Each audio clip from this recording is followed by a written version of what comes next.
Thank you for making it to the last session of the day. Like, I know that the only thing between you and beer now is me, so I'm going to get through it quite quickly. Hopefully you are in the right room. Well, yeah, exactly. Why doesn't everyone else have beer? Setting a fine example. Hopefully you are in the right room. You're here to learn about metrics and application logging and how it can help you. This is me, I'm Michael. I'm mheap on Twitter if you want to say nice things about the talk. If you want to say bad things, don't put that on the internet. Just come and talk to me afterwards. I was a PHP developer for about 10 years. Then recently moved into operations land where monitoring and metrics is a lot more important. And that's why I come to give this talk to developers. To say, I was one of you once, I didn't really get it, but now that I'm on the receiving end, it helps so much. We've got quite a lot to get through, so we're going to dive straight into it.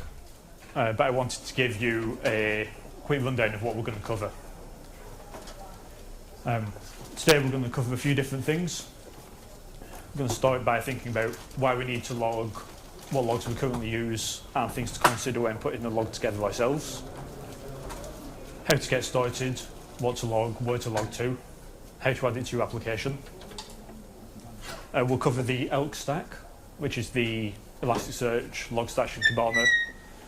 It's the de facto standard for application logging. I'll take a look at what each component of that does and how it's useful to you. Logs and dashboards go hand in hand. Sometimes you don't have hours to read 10,000 log messages. You just want to see a nice graph that shows you what's happening. There are a few pitfalls when it comes to log management, but don't worry. We'll run through a couple of the most common ones. I made those mistakes, so you don't have to. And finally, almost finally, we're going to take a look at some supporting tools, things like Beats and PagerDuty, before rounding it off with a conclusion. Sound good? Cool. So logging. Why do we log? All the way through this, feel free to shout out. Go on, why do we log? Debugging. What went wrong? Always the first one that comes out. Why else do we log? Metrics. Who visited us? How many people visited us? Any more? I heard accountability. Audit logs. Who gave Michael access to production? Because, well, they need firing. But if you don't have an audit log, you don't know why decisions are made, why things happen. And I like to think of it as runtime documentation. Your application log tells you what your application is doing right now. Without it, you have no idea what your app's doing. Once you've shipped it to production, it's just like a big black box. Being able to log into a server, run tail-f and just read what your application is doing, what queries it's running, what pages are being hit, things like that is so useful. Imagine if someone said, hey, it's not working, but I don't have anything to give you. Like, where would you start? And that's why an application log is so important. So, exceeding your eyes, like, we're done, you're all sold. You're going to go into work tomorrow? No. You're coming here tomorrow. You're going to go into work on Monday and start building an application log. You're sold. But I know what your next question is as well. It's always the next question. Can I have it for free? Can I have it without doing any work? And actually, yes, you can, for a lot of it. I mean, you use Apache, you use MySQL, you use PHP, you might use Chef, OpenSSH. All of these libraries, all of these tools have application logs. They write out what they're doing to disk, and you can just go and you can read it to find out what these applications are doing. You want to enable the slow query log in MySQL to find out what queries are taking the most time. You don't have to change your application at all. It's basically free. But that doesn't help my application. Unfortunately, you are going to have to do a little bit of work here. There's no easy fix where an application log just magically appears for you. You have to put in the work. But we're going to do it together. We're going to go through all the different things you might need. Before we get started, I want to make sure that we know that there are two different types of logs, both very important, but both very different. The first is the log for humans, and ideally this should be silent. This is really for the database isn't there, or I ran out of space on disk and couldn't write the image. It's things like that. This is your error log. These are things that you really care about, and you don't want it mixed in with tons of other debug information. And the other kind is machine readable, and this is probably going to be JSON. It has a defined schema, ideally versioned, and this is for things like a media object has been played. I'm going to log that that's been played. You can use that for accounting purposes later, whatever you want. Now, I used to think this was true, but since I moved from development to operations, I realised that there's not really two types of log. There's two different purposes. One's for humans to consume and work out when things go wrong, and one for machines to consume, like when a media object's played. But it's actually just one type of log, and that should be machine and human readable. I mean, I'm sure everyone here has sat down, taken a piece of JSON and said, well, it's a little bit messy, but I know what it's doing. And by using tools like JSON, or there's also log format is gaining popularity at the minute, you can read the machine logs. You might not be able to do it as easily, you might not be able to do it at a glance, but with programmers, we can write tools that consume JSON and output human readable information. It's much easier to go from machine readable to human than it is from human to machine readable. So my advice would be to always make sure that every log that you emit is machine readable. So, what's an application log? What should it tell us? It tells us what's going on inside our application. It gives us information to debug an issue. It gives us narrative information, calls to methods, event triggers. It tells us when a user sends the upgrade header and changes from a HTTP to a WebSockets connection. It tells you what's going on with your code. We've got business events. I said a media object being played. You can bill on that. Every time someone plays a media object, you get 10 cents. Or a tenth of a cent. It doesn't matter. What if you bill per login? Every time someone logs in, you want paying. All of these events can be done through your logging system. But what about when it's not just for accounting? What if you also log how many people successfully completed checkout on your e-commerce website?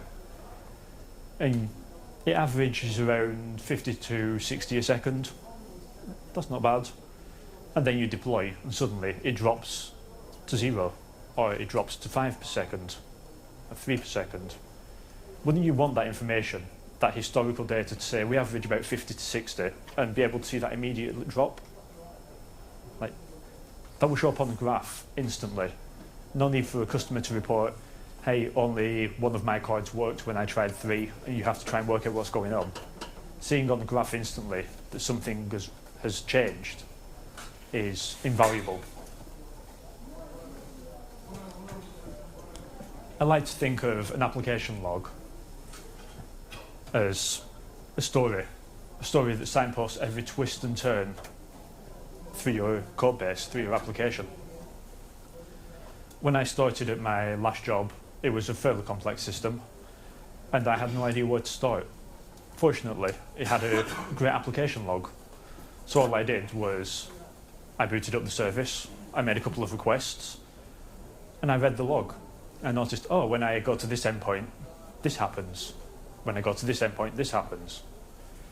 And I very quickly worked out that if I wanted to do a specific thing, I had to look in a certain area of the code. Because I can search for log messages.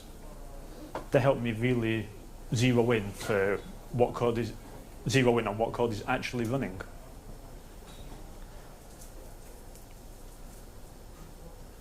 So that was a quick introduction to why we need logging, how we should do it. But really, we want to get started. We want to go back to work on Monday and build it ourselves. And application logs always start with the 4 Ws. When did it happen? Who did it happen to?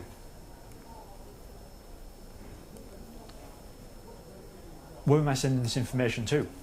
It could be a log file on disk. It could be an email to your CEO. If you're in an early stage startup and someone deactivates their account, that log message probably wants to get sent to your CEO. Like, they want to see that information. If the database goes away and there's an error, you probably want to get notified somehow as well. You don't just want it going to a log file on disk. Perhaps most importantly, why did it happen? And make sure to log the reason why it happened, not just the raw data. When your logs say that something's happened, it's really useful to be able to say it happened because the user did this or the user did that. And one of my favourite stories to tell here is we were trying to debug an issue that something worked sometimes but not others. Like, well, it's working sometimes, so the code must be doing it. It must be a race condition or something like that. And what it actually ended up being is the code wasn't sending the message that we expected at all. We had incompatible bindings and the message just wasn't being sent. But the reason it worked sometimes is because, unbeknownst to us, there was a cron job somewhere that ran every minute that pulled all the information just to synchronize state. And when we saw it working, it was actually that we tried to send the message 10 seconds before the minute ticked. So we added a reason. I'm regenerating the user information because I received a message. I'm regenerating the user information because of the cron job. And that problem went away. But honestly, we spent hours and hours and hours on this when just logging the reason why it happened would have made it really clear to us. So, getting started. Really easy to get started. Who knows this function? Yeah. All you need to do, take your code. This is my code. It counts the number of consonants in a word. I dropped in this error log function. It writes simple lines to wherever it needs to go. By default, it writes to standard out, which is fine for CLI apps. It's better than using echo. But for web pages, this is better because it will log to the Apache log. If you don't want it to go there, you can change it. You can set this INI setting. You say write to void log myapp.log, and every time you call error_log, you get a line in there.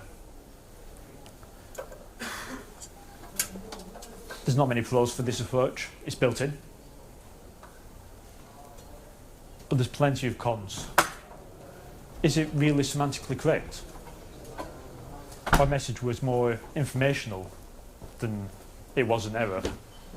And our errors are getting mixed in with informational messages here. It's just not as powerful as we'd like. But it's still a lot better than nothing. So if you can go away and do this, start with this. Our other option is to use a logging framework. And this next slide used to be a slide that had Klogger, Zendlog, all of those on there. Just use Monlog. Like, I used to talk about all the different ones, but it's really not worth it. Just use Monlog, it's the best out there. You trust Composer? Well, Jordy did Monlog, same guy. And it takes a little bit more work to get running. First, we need to instantiate a Monlog instance and give it a name. Then we need to add a handler.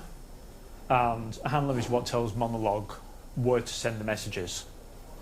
In this case, we're sending it off to a a file in our temp folder and we want to write anything at the debug level or above.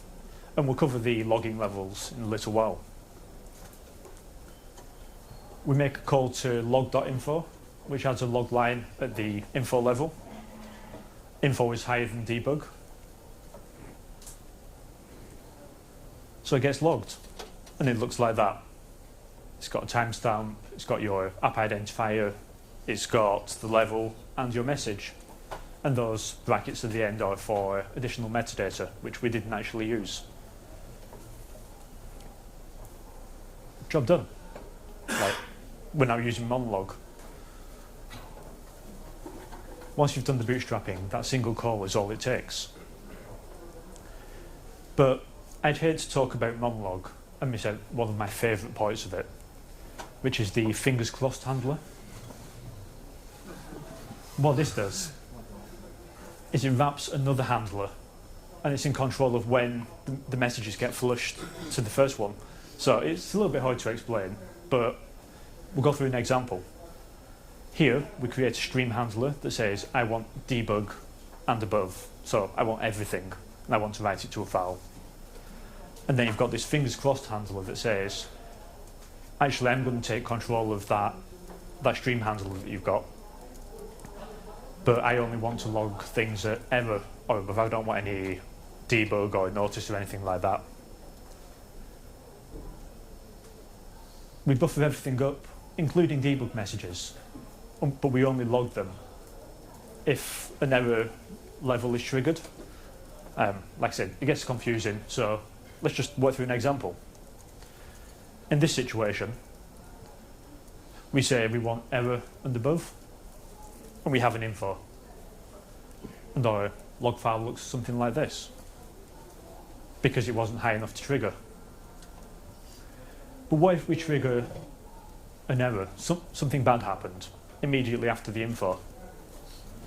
If we were just using the stream handler, we could say, okay, I want error and above, and you don't even need to worry about fingers crossed, because you will only get errors and above. But what the fingers crossed handler will do is say, okay, I'm set to error, there has been an error, and it will log everything up until that point. That's why it's called fingers crossed, because you're hoping that nothing's going wrong, and if nothing does, your logs are empty. But the instant that something goes wrong, you have all of that debug information, you have all of that info level logging, and it helps provide context for what's actually gone on. Monologue has slightly more pros than errorlog. It's an object, so we can inject it into our code if we want to. It supports multiple log writers, so I showed you writing to file. You can send to a HTTP endpoint, emit it to syslog, send an email, do whatever you want. And it has log level support, so you can say this is informational, this is an error. And again, we'll get to that in just a second. The only con for me is that instantiating an instance can be quite complicated. Passing it into all of your code can be quite complicated. So if you've got a huge legacy project and it'd be really difficult to use this, you might be better off with errorlog. For everyone else, just use monologue. And I mentioned the error levels. You can use whatever you want. Any PHP/JavaScript developers here? No, not so many. You use npm. npm has its own set of logging levels, completely different to anything else. And it actually has one lower than debug called silly. And honestly, people use it so much, and it just spams and spams and spams. If you do C++, you might be used to the trace level logging, things like that. Everyone picks and chooses their own, but they shouldn't, because there is no RFC for it. We should just use syslog. There are enough levels here to express your intent with reasonable granularity, starting all the way at the bottom at debug, info, notice, warning, error. I'm doing this from memory. Error, critical, alert, and emergency. Yeah, that wasn't bad. Most of yours will be somewhere in the middle, somewhere between informational and notice, up to error and critical. I mean, you can imagine you can't connect to your database, that's a critical error. A user signs up, that might be a notice. Alert and emergency are really reserved for the server administrators. For example, emergency is the server is physically on fire. So when you say, well, why can't I use emergency in my applications? It's an emergency, I can't get to the database. It's not. That's a critical fault, it needs fixing. It might even be an alert if you can push it, but it's definitely not an emergency. And Monolog supports the syslog levels, and coming up on 2 years ago now, I think, this was actually a topic of discussion for the PHP FIG, and they ratified this as PSI 3. So if you like following the PSIs, this is in there. They provide a logging interface for you to work to that contains all of these levels. All you need to do is go through your application and decide what level each log message should be at, because you don't want too many in there, because you'll just never read them. But think about it, is this informational? Is it something good that I should be aware of? That's a notice. Is it a warning? If I don't do something about this, is it going to transition into an error? Or is it critical? Can I not talk to my database?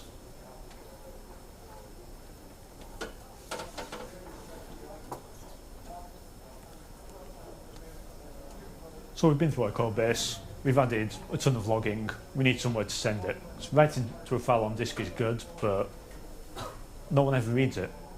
I mean, you ship it to production, you might not even have access to the server to see it. And this, for me, is the bit that's amazing. Imagine this, everything is on fire. Servers, buildings, everything. Would you want to go into the office and log into each server one by one and run tail -f on each log file on there, just trying to guess which server you need to look at, which application? Wouldn't it be great if there was just one place that you had to log into and look at? And that's what the ELK stack gives us. ELK stands for Elasticsearch, Logstash, and Kibana. But really, if we think about the order in which they run, it's like the Lek stack, but that doesn't have the same ring to it. I can see why they went for ELK.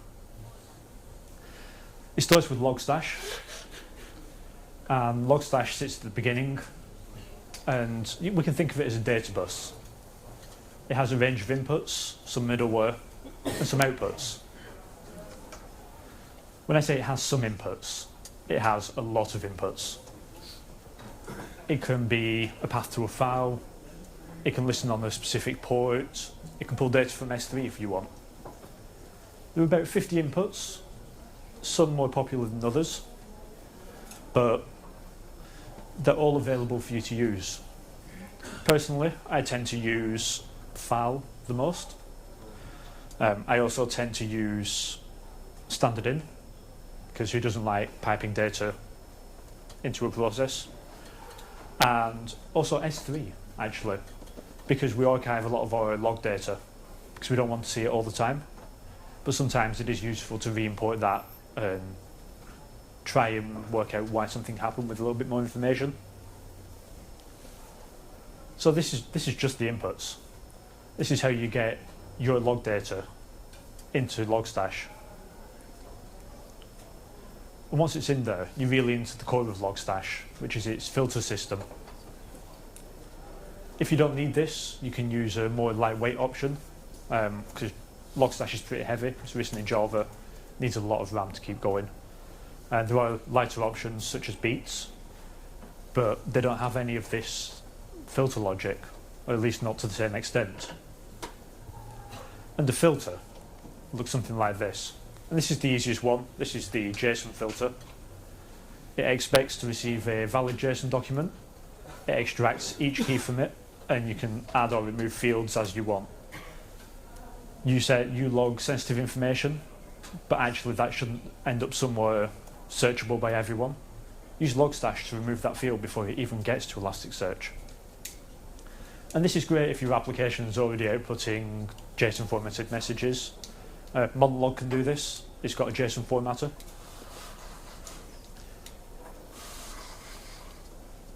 You can use key value logs, which is the log format. They're supported, and you can manipulate all the fields and do things like set defaults here as well. But really, the power of Logstash's filters comes here. It's called the Glock filter. This is a line from OpenSSH. Someone's logged into a machine. And the Glock filter lets us tokenize arbitrary text and extract meaning from it. Here, I'm interested that a public key was used to log in as root from this specific IP address, and SSHD was running on port 22. To parse this and get it into something that's machine readable, you use something like this. And it can look pretty scary to start with, but it's really not that bad, because half of it is literal text. So things like accepted will match accepted literally. And then we say we want to match a word, and I'm going to capture that as auth_method. We want to match a user, we want to match an IP, we want to match an integer. And at the other end, this will pump out a JSON document that has auth method, username, source IP, and source port. And these are just named regexes. It comes with a ton of them built in. You can write your own if you want. But it uses word, user, IP, and integer. They're relatively simple, regular expressions. There's a fantastic tool called Grok Debug to help you put these together. You put in your unstructured text, you put in your Glock filter, and it highlights in real time as you make changes. It's wonderful. If anyone wants to try writing these, I wouldn't try and do it without this. And once we've got that data out, we've manipulated it as we want, we've got it in a structured format, we need to send it somewhere. And again, there's dozens of options, but most people don't use, well, any but one really. Most people send it to Elasticsearch. Every filter applies to every input and is sent to every output. You can do some clever things with tagging, but if you want different combinations of filters and outputs, the easiest way to do it is just to run a separate Logstash instance. Logstash can be pretty slow. It's actually really fast, but when you're throwing thousands and thousands and thousands of log lines a second at it, and it's having to tokenize them and generate structured data, it can have a hard time. Use as few Grok filters as you can. Make sure that your applications emit structured logs. Just minimize the amount of work that Logstash has to do.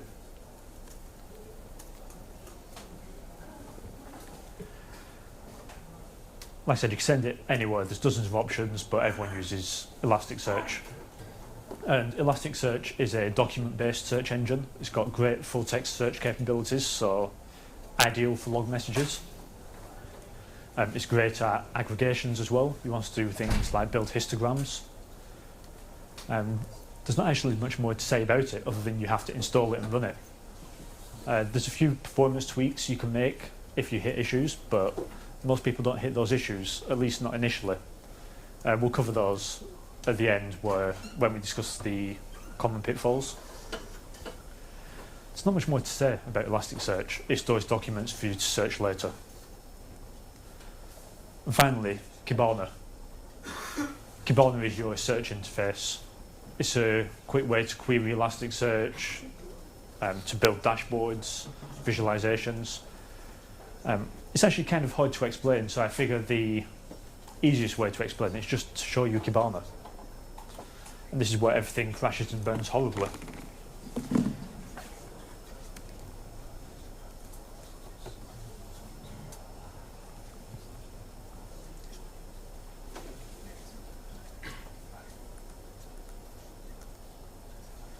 You can see that?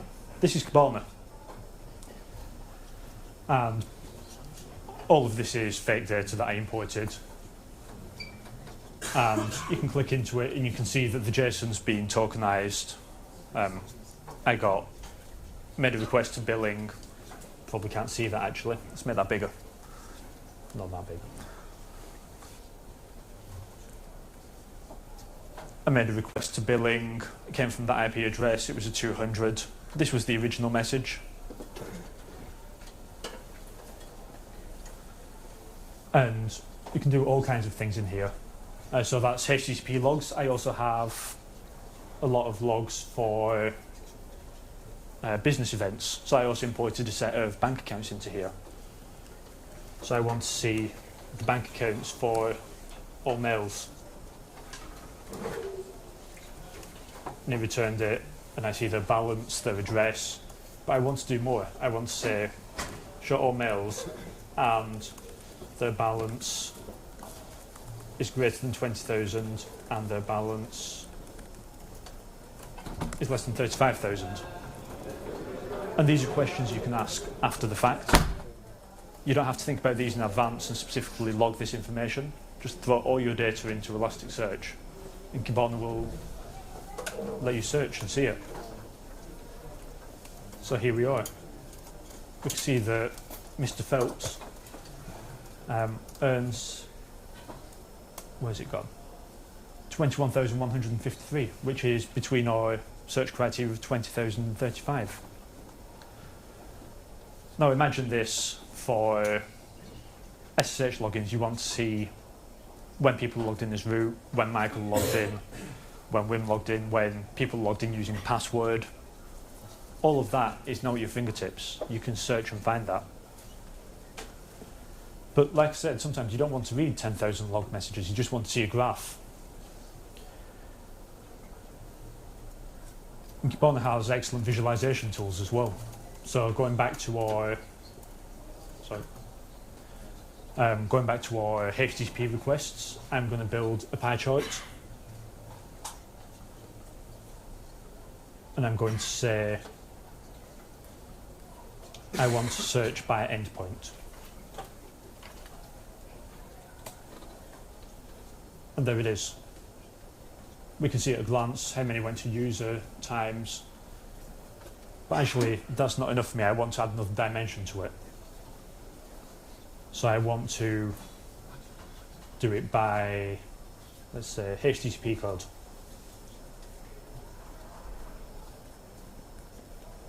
And now, for each endpoint,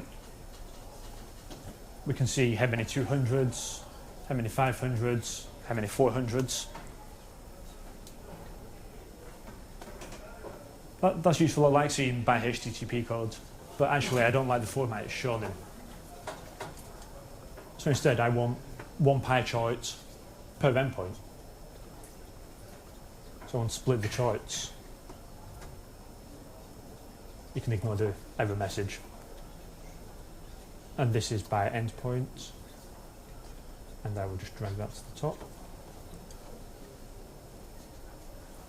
And get rid of our other one. And now I get 5 charts, all broken down by HTTP code. So this one's billing. And look how easy that was. That was 30 seconds. We can do bar charts.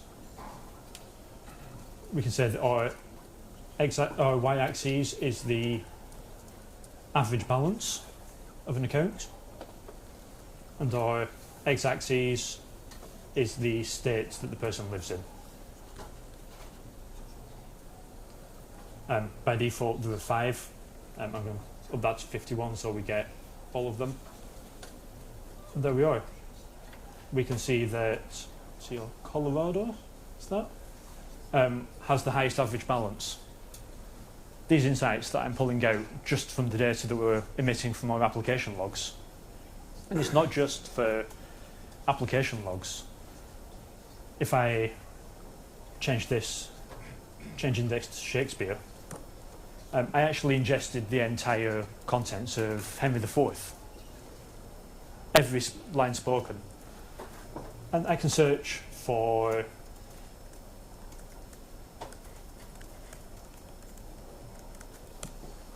every line that Gloucester says, just like that. And the same with visualizations. We want to build a tag cloud.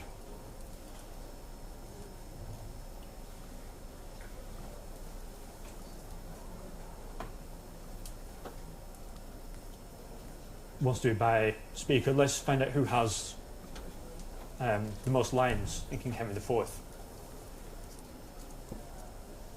Oh, it's Gloucester. Hamlet has a lot. King Henry V has a few. Othello has a few. Imagine importing commit histories and things into this tool. You can do all kinds of things. And you can save these visualizations and build up dashboards. You can have 3, 4, 5, 15, 20 graphs that all match up, that all show the information. And at the top, you can't see it at the minute because I made it too big. To the right, to the right it gives you a time frame. You can say last 24 hours, last 15 minutes. And as time shifts, your graphs will update.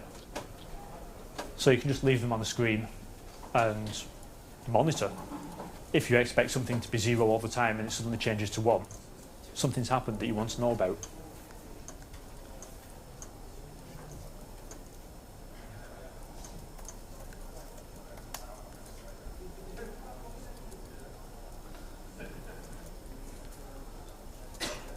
These are my screenshots in case it didn't work.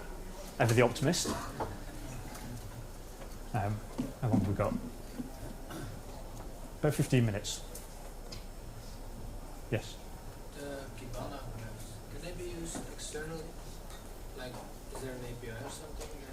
Well, you can put Kibana on any screen you want. People do have to be able to get to it. All of the data is stored in Elasticsearch, and that has an API. So you can use other tools like Grafana as well with it. Kibana is just the graph rendering part. So, section 5, log management. Some of you may have heard of Asimov's law of robotics.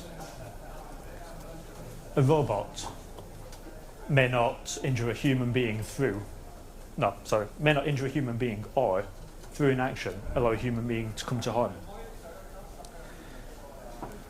I have a similar one for application logs. An application log may not injure an application's performance or readability. Logs are supposed to help us, not make it difficult to work on the code base. I remember once I was working on a project and we started, I think I was using MongoDB actually, and we weren't getting the performance we wanted. So we started to log the time it took each query to execute. And we logged that to a MySQL database. And it started out great. We started to make optimizations, but then over time, page responses started to get slower and slower and slower. It turns out that it was taking more time to log the time taken for the query to MySQL than it was to run the initial query. That was a fun one. And I also remember working on a project where for every line of code there were 2 or 3 log messages, and they just made it a nightmare to work out what was actually going on. Logs are supposed to help, not hinder. So they can't injure an application's performance or readability. Those are the only 2 rules. As your application grows, so does the amount of data. It's easy to get started, it's harder to scale that. But you need to make sure you can handle bursts of data, because when do you get the most data? When something goes wrong. And when are logs the most useful? When something goes wrong. So if something goes wrong and your logging system blows up and you don't have any logs, what use is that? You don't care about the logs when everything's working. Disk space. This is seems like a simple one, but it's the #1 cause of application failure. You log into disk, you run out of disk space. I alluded to this one earlier with Elasticsearch. Elasticsearch stores data in what's called an index. It's normally date sharded. But imagine that you've got one application that sends a ton of data that isn't really that important, or one application that doesn't really say much, but when it does, you really have to listen. Because Elasticsearch is a circular buffer to store it, as you get more data, the oldest data is erased, it's overwritten. Actually, I don't think that's by default. I think that's something that we always just configured. But if you do have a high volume feed, tag it with something, send it to a different index, or tag your important ones. You can set custom retention policies. You can say, this high volume feed, I actually only want to keep 3 days worth of that. But this really important one, I want to keep 12 months. By working out what logs are important to you and tagging them as such, you can make sure that you keep the information that you need. Ship what's relevant, and this one's down to you. If your Logstash nodes are overworked, don't send it debug logs. This might involve writing 2 separate logs to disk, one for debug and one for error. So you can always go back and look on disk if you need to.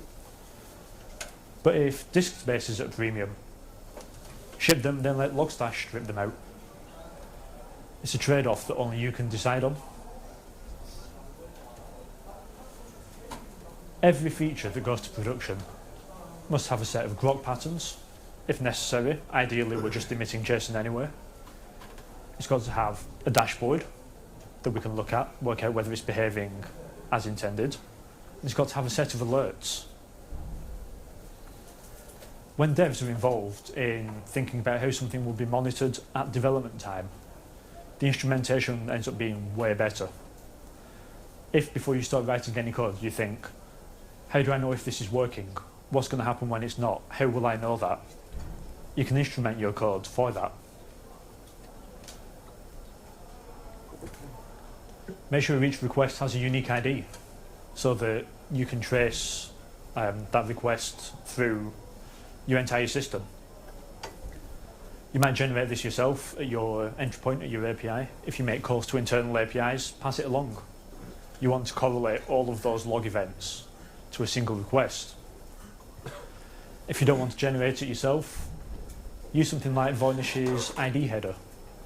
It doesn't matter where it comes from, so long as you have one. And finally, normalize time zones to UTC, or use timestamps. I don't care which. This needs a second slide, just because people say, yeah, I've got that, but they don't. And then they come to use their logs, and they think, well, why did this happen? It says it did that, but that happened before it, but it can't, because that told that to do that. And it turns out they're just in different time zones. One's running on the east coast of the US, one's running on the west coast. Stick to UTC, otherwise you're in for a world of pain. Almost there. Almost time for beer. I'm going to quickly run through a couple of supporting tools. I mentioned FileBeat earlier. It's a lightweight alternative to Logstash by the same company. This one's written in Go rather than Java. As of version 5, it has some data manipulation tools, but they're nothing compared to Logstash's. So you can use this to ship logs off your nodes to a central Logstash instance, which then processes them and sends them on. Or if you don't even need to do that, you can use FileBeat to send directly to Elasticsearch. This should be run on every node. It should be looking at log files, shipping them off to either Logstash or Elasticsearch. We have Graphite, which is a time series database for recording events. I would like to change this and say use Prometheus instead.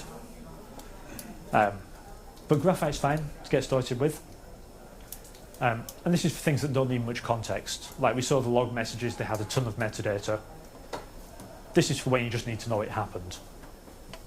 You can send data to it from your application, or you can use Logstash's Graphite output. But what you end up with is something that looks like this. And it's great for spotting patterns. This graph, and you probably have no idea what it does. I know what it does. It tracks data input versus data output from the process. We expect every item that comes in, we do a little bit of processing and augmentation, then we want to send it out again. So we expect the blue and the yellow lines to match up. Not exactly, but close enough. And as you can see, they're pretty much there. If the yellow line dropped dramatically, I'd know something was wrong. This one's a graph of system loads per minute. If one server spikes, you're going to notice it. Like, it's useless right now. Like, you don't care, but it's between 0.1 and 0.4. That's fine. If something shoots to 10, everything else is going to shrink down. You can see one big spike. It's about the shape of the data, not necessarily the values. And seeing that shape makes you more informed. You can use Grafana to talk to Graphite. Graphite's a data source. You can use Grafana to talk to Elasticsearch rather than Kibana. It's just a graphing tool. And as you can see, it can draw much prettier graphs. PagerDuty. This is important. This is what tells you when something isn't quite right. You can trigger alerts based on data in Kibana, in Graphite. If a system's load average spikes above 10, you want to know about it. But you need to trigger that alert somehow. And for me, the best one I found is a tool called 411 from Etsy. And you can set up rules that say, alert me when there are X events in Y time. And that can be, alert me when there is one event ever, or alert me when I see 10 couldn't connect to databases in 3 minutes. You can set those thresholds yourself. You can say, alert me when our request per second goes outside of one standard deviation, or when it drops by more than 10%. You can trigger a lot of alerting systems, such as email, Slack, and of course, PagerDuty. Finally, our conclusion, almost there. I know it's been a long day. Logging is required. It's not optional.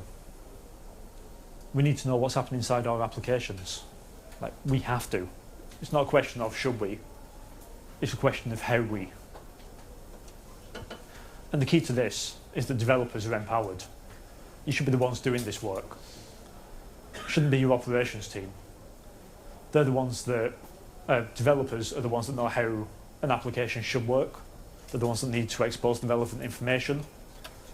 All the operations team should be doing is setting the alerts in production based on the values that the developers gave them.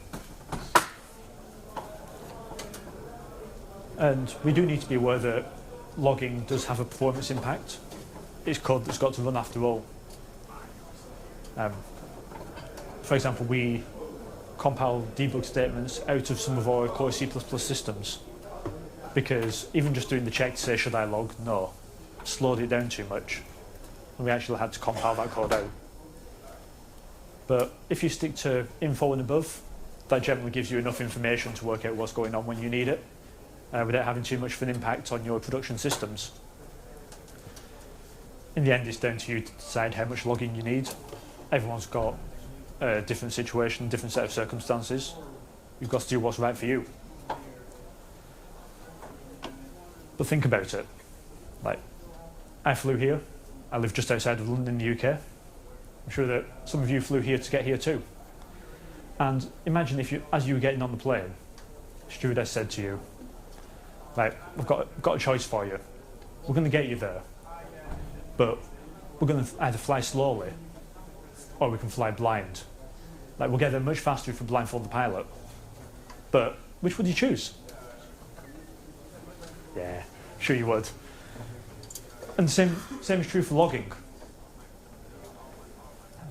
Without visibility into what our application is doing, we are flying blind. And with that, we're done. I've been Michael. You've been awesome. Like the audience participation. I know it's late. I would do questions now, but just come and find me afterwards. I'm sure everyone just wants to get out and get a drink. Thank you very much.